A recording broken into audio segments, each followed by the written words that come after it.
You guys might not know this, but in my opinion, Prism Break is one of the most important Skylanders of all time, in all the Skylanders history. Let me explain.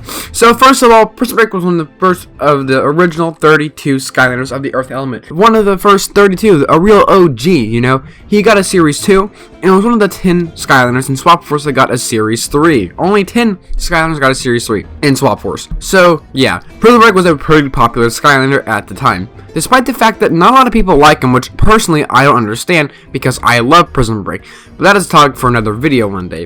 When you think of Earth Skylanders, you most likely think of Prism Break or Terrafin.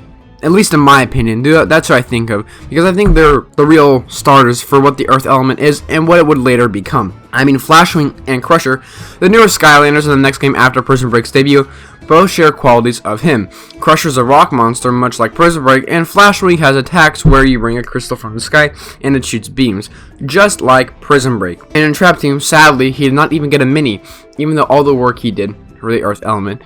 And Skylanders in general, even the Earth element bottom in the first 4 games have crystals on them that look like Prism Break's crystals. You have to agree that Prism Break has done a lot for Skylanders, but that is not all. Let's get into more reasons why Prism Break is one of the most important Skylanders in all of Skylanders history. First of all, I'd like to say that Prism Break is a popular Skylander, okay? Like I said, he's a pretty popular Skylander, so he already has that going for him. All the popular Skylanders pretty much did something for Skylanders, and I keep saying Skylanders, but yeah, pretty popular Skylander at the time. And that beam attack he had, a lot of other Skylanders had beam attacks in later games. Even the villain Luminous had beam attacks too, in real, like, Prism Break beam attacks. They looked a lot like his beam attacks, and I think that's pretty cool. A lot of Skylanders and even some villains share that. And even more importantly, look at Prism Break's hands, or, well, lack of them. He has crystals there. Now those crystals light up in the game, but not on his figure. And I know for a fact that one of the main reasons they made Lightcore was because of Prism Break. And I think that he has to be one of the best Lightcore figures. I mean, just look at him. It was so awesome, don't you think? Prism Break may have not been the entire factor of why they made Lightcores, but I know he had a major play in it, because the icon for Lightcore is literally Prism Break. So I mean, you have to agree that he did contribute to probably most of the why Lightcores were a thing. So Prism Break helped bring light cores, but he did more than that for Skylanders as well. Prism Break's crystal hands look a lot like Traptanium in my opinion. Now, this one may not be as much as the light cores. They could have just thought of Traptanium without thinking about Prism Break at all, but I think that Prism Break's hands do look like a lot like Traptanium, but this one I don't think was solely based on Prism Break. Now, the next one I know was solely based on Prism Break. Look at the bottom of the traps, and then look at Prism Break's crystals. I mean, come on. On every single trap, it has that on the bottom of their design, and that was Prism Break that made that. I mean, how can you not give that one to Prism Break?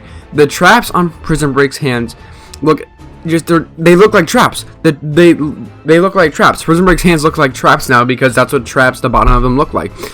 And I just think that that's so cool because that's so obviously Prism Break's design on the traps, and that's a very important part of Skylanders because that's one of the main gimmicks of the 4th game, and I think that's just really cool. So even if you don't like Prism Break, which apparently a great majority of you don't, you must understand that Prism Break I think did a lot for Skylanders. The weird thing is he got 3 reposes in some variants, and I think he's still underrated. Like, I never hear anyone talk about Prism Break. Even Sunburn, the only Skylander from the original game that never got any variants reposes at all, still gets talked about more than Prism Break, and I don't understand why. I personally think that Prism Break is one of the best designed Skylanders and just one of the best ones overall. Like, great Skylanders. Yes, his laser beam attacks don't last forever, but I think they do a good amount of damage, and they stay for a good amount of time. His design is also great. Like, who doesn't like a rock golem? That was one of the coolest things, in my opinion, and an amazing idea for an Earth element Skylander.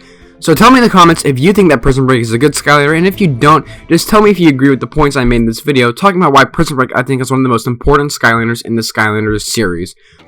But that's the video for today, guys. I hope you guys have enjoyed this video about me talking about Prism Break and why I think he's an important Skylander, and thank you guys for watching.